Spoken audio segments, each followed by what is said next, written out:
Alors, parfois, ici, la dénonciation de ce matin est accolée à la thématique du mardi, c'est-à-dire l'entrepreneuriat. Ce sont les entrepreneurs camerounais qui se plaignent des plus grands jusqu'aux plus petits. L'État ne paye plus les factures depuis exactement 1 an. Les derniers paiements se sont passés en avril de l'année dernière. Même ceux qui font les 4-9 ne sont pas payés.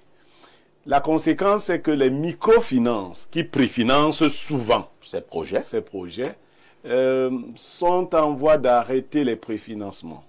Mais les intérêts s'accumulent parce qu'on ne vous donne pas ces préfinancements pour vos beaux yeux. C'est des prêts d'argent que vous faites, vous contractez auprès des banques et vous les payez avec des taux d'intérêt. Alors, les petits entrepreneurs, eux, ils sont en train de disparaître. Mais même les plus costauds, la dette intérieure est de plus en plus importante. Au MINFI, on dit qu'il n'y a pas d'argent. Que vont devenir les entrepreneurs? Où va le pays dans ce sens-là? Merci Pierre Blériot pour cette dénonciation très importante, vous l'avez effectivement dit, qui colle à l'actualité du mardi ici sur Info TV, c'est-à-dire l'entrepreneuriat. Je commence par Ibrahim. Ibrahim, ça devient très compliqué, hein, parce que si vous avez préfinancé un projet pour ceux qui gagnent les marchés publics, et cela arrive très souvent au Cameroun, et maintenant, Blériot fait comprendre que depuis 1 an, l'État est en cessation de paiement. L'État ne paye pas. Ça devient compliqué, je pense. Parfois ici, je crois que c'est une très bonne dénonciation. Il fallait qu'elle soit faite aujourd'hui. Et elle va attirer l'attention encore de ceux qui nous dirigent, des membres du gouvernement, à accorder un pan prioritaire au secteur de l'entrepreneuriat, au secteur économique de ce pays. Je l'ai déjà dit à maintes reprises, on peut être administrativement indépendant, mais tant qu'on n'est pas économiquement indépendant, on n'est pas indépendant du tout.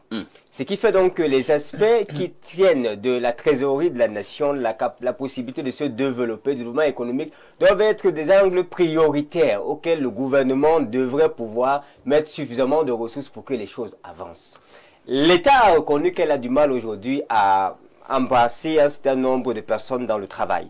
La fonction publique ne prend pas plus de 350 000 employés au Cameroun. C'est le secteur informel, c'est l'entrepreneuriat qui essaye de résorber encore ce taux de chômage suffisamment élevé. Pour l'année 2025, on vous parle d'environ 3 000 qui vont être recrutés. Environ 3 000, c'est déjà bon. À côté, vous avez des millions de chômeurs. C'est déjà bon, 3 000, mais 3 000 c'est combien de chômeurs justement?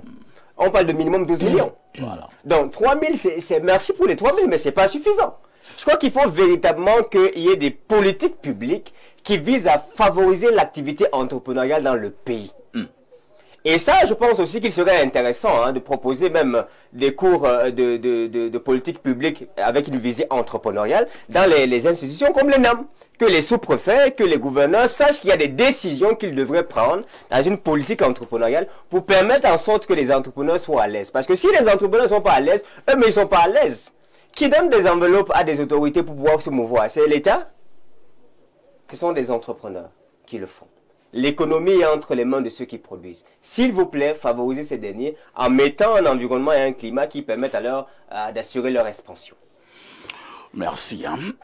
Alors, Alain Douk, c'est une situation insupportable pour ceux qui sont dans ce secteur de marché public au Cameroun. Est-ce qu'une situation comme cela n'est pas également de nature à créer des comportements et des attitudes, en réalité, qui s'éloignent véritablement de l'éthique? Vous savez, lorsqu'on parle souvent des indicateurs économiques du pays et qu'on dit qu'on est au rouge, beaucoup de gens pensent qu'on exagère. Pourtant, c'est le cas. Rien ne va, tout va à volo. C'est-à-dire que lorsqu'on fait une analyse froide, on présente les chiffres, rien ne va. Récemment encore, on a eu cette convocation des ministres des Finances de la zone CIMAC, auprès du ministre des Finances et de l'économie de France. On a bien vu qu'on a encore réaffirmé que même au niveau des réserves de change, ça ne va pas. Et ce qui a été recommandé, si on peut résumer, c'est encore plus d'austérité dans un contexte déjà assez austère et où les populations sont misérabilisées. Alors, puisqu'on parle d'entrepreneuriat, il faut déjà que nos compatriotes comprennent qu'en réalité, nous devons l'essentiel de notre croissance aux PME. Le tissu productif du Cameroun est à 99% constitué de PME. Les petites et moyennes entreprises. Eh oui, et sur les 99% en question, 86% environ de toutes ces PME sont investies dans le domaine du tertiaire, prestation de services, patati patata. Vous voyez que nous n'avons que quelque chose comme 15% à maxima dans le secteur secondaire, c'est-à-dire que dans l'industrie même pure et dure. Et puis, quand vous regardez le secteur même agricole, là, on a quelque chose comme, je sais pas, 0,4% de PME investis là-bas, dans ce domaine. Donc, vous voyez, et là, ça fait donc l'essentiel de notre force productive est à mal, puisqu'elle n'arrive pas à se faire payer pour les prestations qu'elles ont accordées à l'État. Et elle s'est toujours plainte, cette frange de notre économie, d'un problème sérieux. C'est-à-dire qu'elle en arrive même aux résultats qu'elle produit dans un contexte de difficulté. C'est-à-dire que les financements d'abord sont hyper durs à obtenir. Ouais.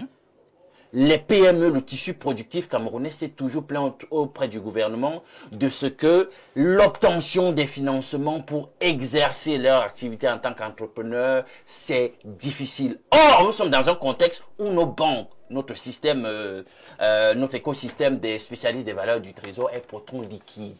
Mais c'est les conditionnalités. Il n'y a pas ce déclic incitatif pour mener véritablement et efficacement à la promotion de l'esprit entrepreneurial. Parce que quand vous voulez véritablement que les gens s'investissent dans un contexte aussi risqué que le nôtre, dans l'entrepreneuriat, vous créez des conditions facilitatrices. Vous ne créez pas des barrières à l'entrée. Or, jusqu'ici, c'est le cas. Outre l'aspect donc de l'obtention des financements, et d'ailleurs, même les institutions, les bailleurs de fonds internationaux, ils ne sont pas en reste. Même quand ces institutions elles-mêmes viennent ici, comme on dit au quartier chez nous les Camerounais, c'est pas le lait que ces institutions donnent à nos entrepreneurs. Il faut que tout le monde soit d'accord là-dessus. Il y a surtout même beaucoup de conditions. Maintenant, vous laissez l'aspect des financements, notre propre fiscalité. Est-ce qu'elle est incitative pour nos PME? En réalité, nous avons des guerriers, mais nous avons des guerriers que nous passons le temps à accabler. Est-ce qu'au Cameroun, est-ce qu'il est normal que lorsqu'on parle de nos PME et de la fiscalité, qu'on se rende compte qu'en réalité, on passe jusqu'ici, en dépit de tout ce que les entrepreneurs disent, tout ce que le GCAM, et même le GCAM avant le GCAM a pu dire, on passe le temps à fiscaliser sur le chiffre d'affaires, au lieu de fiscaliser sur le résultat net d'exercice. Alors, Alain, donc, c'est vrai que vous êtes en train de faire une longue démonstration là, qui est d'ailleurs très intéressante, mais moi je vais vous poser une question un peu plus brutale. Hein. Oui. Mettez les guillemets brutales. Parce que le poussé qui nous écoute là, Bayam Salam, la grand-mère au village veut comprendre pourquoi, à un moment donné, un État arrive à ne plus payer. Voilà. C'est-à-dire pourquoi? C'est-à-dire, on vous dit que bon, les gens ont gagné des marchés, ont préfinancé, maintenant, on attend de payer, l'État ne paye pas. Voilà. Tu demandes pourquoi l'État, on dit simplement qu'il n'y a pas l'argent. Parlons comme au quartier. Mais ça veut dire quoi? L'État n'a pas l'argent. Parlons comme l'argent est parti où? Quand on dit que l'État n'a plus de ressources, l'État n'a plus l'argent, ça veut dire que l'État n'arrive pas à créer la richesse. Comment ça se fait? Regardez notre contexte. Quand vous regardez comment est structuré notre budget, la plus grosse part vient au budget de fonctionnement et pas au budget d'investissement. C'est qui est dangereux. Vous allez donc créer la richesse comment? Quand vous êtes toujours là à vouloir bouffer l'argent. Parce que le fonctionnement pour le cas du Cameroun, c'est quoi? Les séminaires, les voitures, oui, le carburant. Il y a un ministère, les voyages à l'étranger, les missions. 600 millions de carburant, mon frère. C'est quoi ça? Vous faites quoi avec le carburant? On boit ça là-bas, même sûr. C'est grave. Donc voilà dans ce qui tue le pays. C'est-à-dire que lorsqu'il y a même des ressources, on ne les oriente pas. Et on ne les gouverne pas de la façon la plus efficiente possible. Il y a donc des ressources qui s'évaporent dans la gabégie, dans la corruption, dans le dol. Et puis, ça donne ce que ça donne maintenant. On paye les gens avec quoi? Joseph Zambo, les entrepreneurs et ceux qui gagnent les marchés ne sont plus payés au Cameroun depuis un certain temps. Le ministre des Finances, Tonton Louis-Paul, ne nous dit pas grand-chose. Est-ce que ça ne devrait pas quand même amener un ministre des Finances à faire une sortie pour un certain nombre d'éléments, un certain nombre d'éclaircies, que de rester bouche bée? Bon, je pense que la préoccupation n'est pas seulement du ministère des Finances, parce que le ministère des Finances ne fabrique pas de l'argent. Je pense qu'il y a un budget qui est mis à disposition pour pouvoir gérer un certain nombre de choses. Et je pense que la vision doit être globale. On a un très gros problème au Cameroun. 27 millions d'habitants environ. Sur les 27 millions d'habitants... C'est bien parce que tu dis environ. Oui. Parce que nous sommes certainement le seul pays au monde où nous ne savons pas combien nous sommes. C'est-à-dire au Cameroun, on dit environ 30 millions, environ 33 millions. Nous sommes bien plus que ça. Est-ce que c'est un pays sérieux, non, ça? Non, c'est d'où je vais Alors, arriver. pour vous qui faites dans la programmation, et je parle sous le contrôle d'Alain Do qui a également des bases sur le plan économique, pour une meilleure programmation sur le plan gouvernemental, est-ce qu'on ne devrait pas déjà connaître combien nous sommes? On doit maîtriser, c'est important. Et il y a des jeunes qui peuvent le faire. On peut le faire. Le dernier recensement du Cameroun date de quand? Oh là là. C'est il y a longtemps. Aujourd'hui, comme je dis, on est à bien plus de 27 millions d'habitants. Et il y a des gens qui s'organisent à ce qu'on pense qu'on est petit au Cameroun. Et en Afrique, ils veulent bien qu'on sache qu'on est petit, qu'on n'est pas grand, parce que la masse est importante aussi pour des projets internationaux. Et on veut que l'Afrique pense qu'en termes de superficie, on est petit, en termes de nombre, on est petit. On est bien plus pour faire peur. Maintenant, la chose que moi j'aimerais expliquer ici, c'est qu'au Cameroun, selon ce qui est dit, on a à peu près 27 millions d'habitants. Sur les 27 millions d'habitants, pour le cas du Cameroun, on a 1200 naissances par jour au Cameroun et on a 840 naissances à peu près par minute. Donc, ce qui veut dire que, non, pas 800, on est à peu, enfin, ce qui veut expliquer, c'est qu'on a 1200 naissances par jour et pour les décès, on a 350 décès par jour pour les statistiques du Cameroun.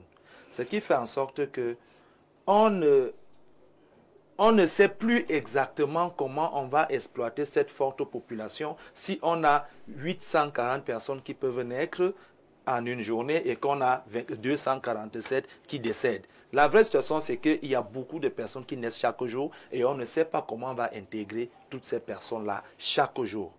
Et la question, donc, c'est que de plus en plus de personnes qui ne font rien naissent, on ne trouve pas les qualités ou les mécanismes sur lesquels on va les utiliser. Et la fonction publique aussi ne peut pas utiliser tout le monde pour qu'ils aient des salaires. Il reste quelle porte? La seule qui reste ouverte, c'est celle de l'entrepreneuriat. Et si c'est celle-là aujourd'hui qui a donc ces difficultés, ils ne sont pas payés, ça signifie qu'on est coincé. Et il faudrait qu'on s'asseye. Et nous, les entrepreneurs, on est disponible pour s'asseoir à trouver des voies et moyens pour qu'on puisse exploiter cette population qui est de plus en plus trop intelligente. Les enfants étudient franchement au Cameroun. On a des diplômes.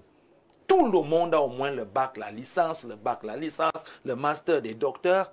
Mais ces gens, il faut qu'on les utilise. Et nous, les entrepreneurs, on peut tous les utiliser si on n'a qu'un petit coup de pouce. Un champ seulement de 1000 hectares, combien de personnes peuvent travailler dans un champ de 1000 hectares? Énormément de personnes. Énormément. Chaque entreprise de transformation, combien de personnes? Il existe des entreprises de 3000, 4000 employés. Une seule entreprise, 3000, 4000, 5000 employés. On n'en a même pas une seule.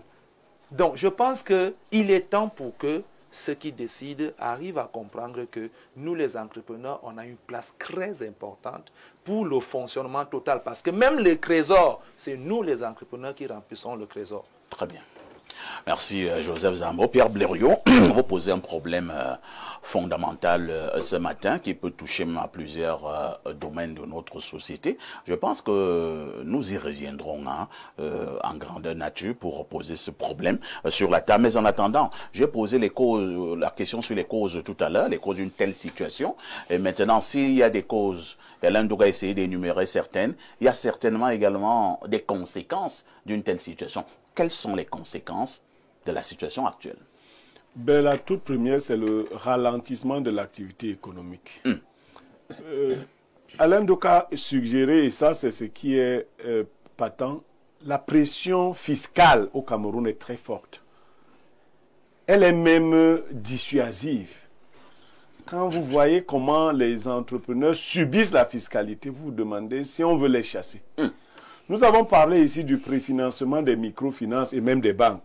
Mais parfait, ici, il y en a qui se font financer au quartier. Oui, dans les tontines. Les tontines et l'usure. Ouais. Les tontines et l'usure, tous les projets ne sont pas bancables. C'est-à-dire que la banque, dans cette affaire-là, ne représente pas grand-chose dans ce qui est donné comme argent.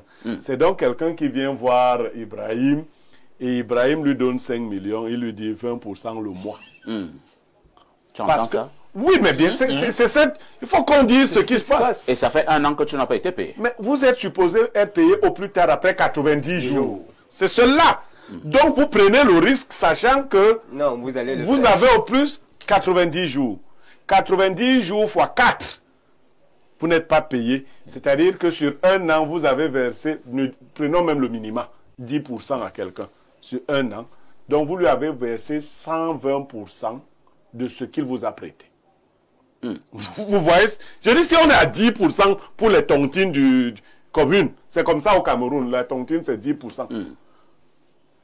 Alors, vous voyez, la deuxième conséquence, c'est l'abandon d'un secteur. Effectivement, ceux qui sont à l'intérieur pensent à sortir de là. Mais comme c'est une sorte d'engrenage, parce que c'est comme une sorte de drogue parfait, vous avez déjà investi, vous escomptez le paiement, mais on vous parle de nouveaux marchés, vous vous engouffrez à nouveau. Oui, parce que il y a même une théorie qui n'est pas vraie.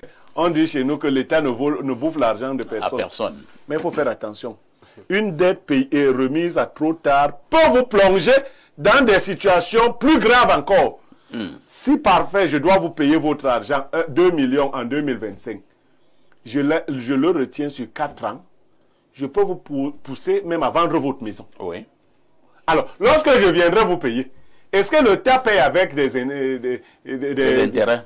Non! L'État sait que ta facture c'était 3 millions, c'est 3 millions même s'ils viennent te le payer après 2 ans. Donc, c'est cette situation que vivent les entrepreneurs et contre laquelle il faut faire quelque chose. Il faut vraiment décoincer. La dette extérieure nous met une grosse pression. Les bailleurs de fonds sont là, ils exigent. Mais aussi la dette intérieure, ce n'est pas des gens qui ramassent l'argent. Sinon, il faut créer des passerelles. Il faut ouvrir de nouvelles fenêtres pour leur donner des facilités. On n'a pas pu te payer sur tel ou tel marché. Quelle autre facilité on peut te donner sur de nouveaux marchés? Des facilités qui te permettront de juguler une sorte d'équilibre. Des pertes que tu engranges. Une sorte de compensation. Voilà, donc il faut qu'on réfléchisse à ça. Sinon, on va tuer vraiment ce secteur. Parce que ceux qui y vont, c'est découragé. Merci Pierre Blériot. Nous allons lire ces nombreux messages de nos téléspectateurs à travers le monde. Merci à Espace Miné pour tout le bien qu'elle fait pour nous. Parfait ici l'élu, Blériot Niemek le sage. Ayop Ayop, l'élu parfait le sage Blériot, que le Tout-Puissant vous protège. Ayop Ayop Ayop. C'est Marthe Beau qui envoie le message. Amen. On dira donc Amen avec, Ibrahim. Alors, un autre message très rapidement que dit ce téléspectateur ou cette téléspectatrice. Bonjour au parfait ici et à ton riche panel. Très bonne dénonciation ce matin. Je voudrais vous savoir... Peut-être je voudrais vous faire savoir que moi-même, ça fait plus d'1 an aujourd'hui que j'ai livré un marché dans le cadre de l'exécution des travaux publics. J'ai déposé les factures, mais rien. On nous fait comprendre que l'État n'a pas encore débloqué de l'argent. Mais moi, j'ai eu à discuter avec un grand homme d'affaires dont je préfère taire son nom. Il m'expliquait cela est dû aux élections présidentielles d'octobre prochain. Il continue en disant, il me faisait savoir que ce soit les ministres, que ce soit les hommes d'affaires, que ce soit les partenaires étrangers, personne ne veut injecter son argent, car selon lui, les gens ne savent pas comment les élections vont se passer. On ne sait pas s'il y aura La guerre. Bon. Non, il n'y aura pas la guerre. Les élections vont bien. Bon, Christophe, depuis Odia, ta conversation était forte hein, avec cet homme d'affaires puissant. Là. Bon, on va pas lire la suite. Hein. On prend un autre message. Que dit ce téléspectateur? Monsieur Aïssi, salut à vous et à votre panel entrepreneurial. Parfait Aïssi, je vous souhaite un très bon retour sur Espace Mini. Je souhaite s'il vous plaît avoir le contact de monsieur Joseph Zambo pour quelques conseils en entreprise. Je suis monsieur Manga à Yaoundé, en Kolibiswan. Bon, essayez de m'appeler après l'émission. Hein. On va vous passer le numéro de Joseph Zambo. Autre message ce matin. Bonjour à vous sur le plateau. Très bon retour à vous. Notre grand parfait a ici le sac de modérateur. S'il vous plaît, puis-je avoir le numéro de monsieur Pierre Niemek?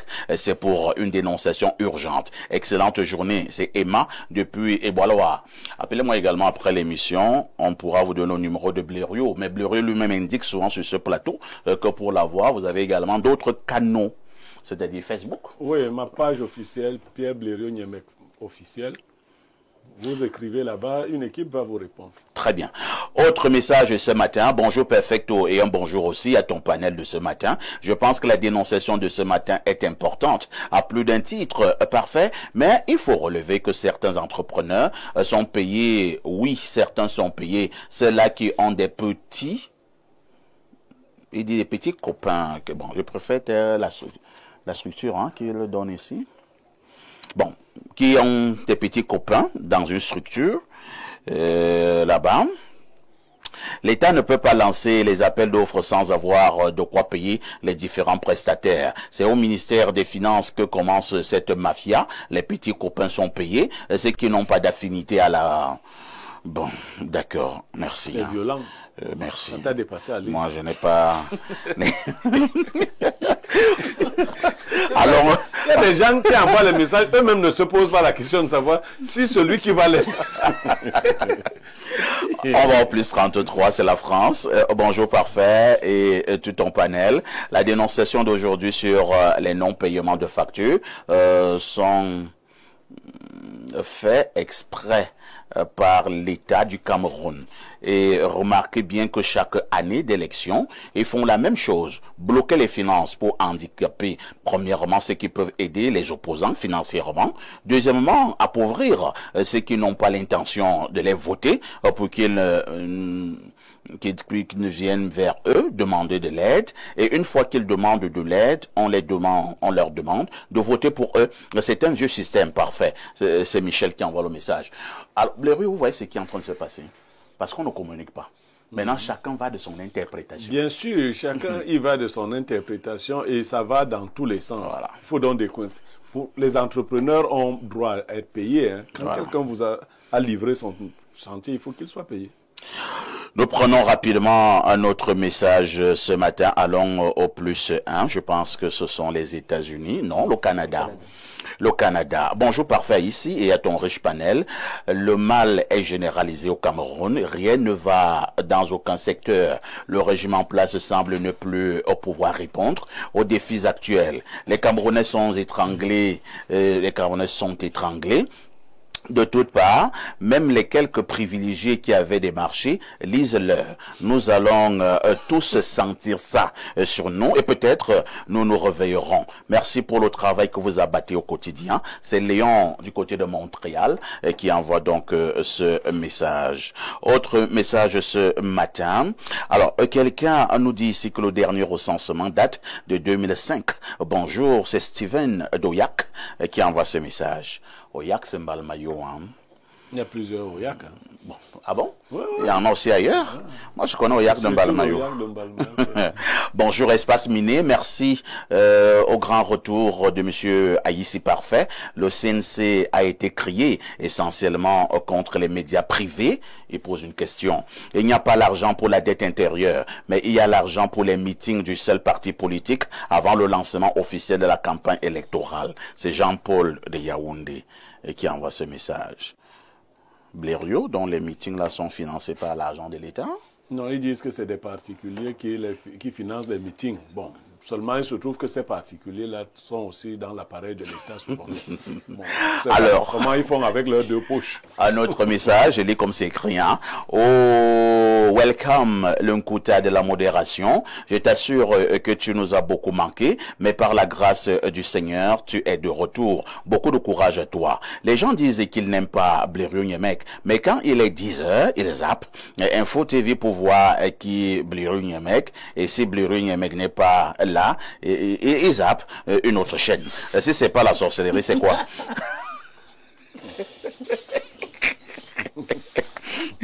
Blériot, les Camerounais t'aiment beaucoup et tu nous fais beaucoup de bien. Félicitations à Monsieur Douk. Parfait. Tu me donnes l'impression de ne pas connaître le niveau, l'impact que toi, personnellement, tu as sur nous. C'est Yann et Sono depuis Marois qui envoient ces messages. Si c'est le cas, j'ai dit modestement merci. Alors, on va aller peut-être 2 ou 3 dernières préoccupations, hein, plus de messages comme d'habitude. Alors, nous prenons celui-ci. Bonjour, bro. Bon retour. Je vais recommencer à voir tes émissions. Tu as manqué à cette chaîne de télévision. Merci de ton professionnalisme et courage à toi. Le message de Blériot m'a touché hier soir, quand j'ai vu ton retour à la télé. Il avait vraiment raison. Merci, hein. Merci. Mais Blériot a fait quelque chose, hein. Je ne cesse de vous dire que ça devrait être... Non, mais il y a même des gens, je vais te dire, il y a des gens qui estiment que nous avons fait une mise en scène. Des histoires. Que nous avons fait une mise en scène. Moi, je vais leur dire ceci, Blériot. Si toi, tu fais ce genre de mise en scène avec moi, quand l'argent là entre dans ma poche, ça ne sort plus. Alors, moi, bon, en fait, souvent pour faire de la... Ça ne sort plus. Souvent pour faire de la taquinerie, j'aime pas trop. Mais il faut dire, il y a une jeune femme qui a dit quand même quelque chose de très important. Elle dit, tu as 15 enfants et tu donnes 100 000 un lundi. Bon, il n'y en a pas que pour mes enfants. Il y en a aussi pour mes amis et autres. Ce n'est pas de l'exhibitionnisme, c'est de l'amitié, c'est de la joie. Tout à fait. Maintenant, si on veut même faire l'exhibitionnisme, je suis libre de m'exhiber, non? Hier, c'était les dieux de Dieu. Oui, et puis quelqu'un m'a dit que, est-ce que Blériot avait besoin de le faire à l'antenne? Il pouvait se donner son bureau, non? Mais ce que je fais au bureau ne se fait pas à l'antenne. Hein, Alain Douk? Je peux faire en catimini comme je... Bon, s'il avait sa part, là, il venait aussi donner. Bon, nous, on veut que quelqu'un vienne donner ici, avec la pub. Autre message ce matin, bonjour le plateau. J'ai eu la chance d'être lu aujourd'hui après plusieurs mois de messages. Bref, je suis un entrepreneur et aujourd'hui endetté jusqu'au cou car les paiements ne suivent pas. Les entrepreneurs aujourd'hui sont des fonctionnaires et les fonctionnaires sont des entrepreneurs. Voilà le problème aujourd'hui. Lorsque nous avons dit cela, une touche pause s'impose.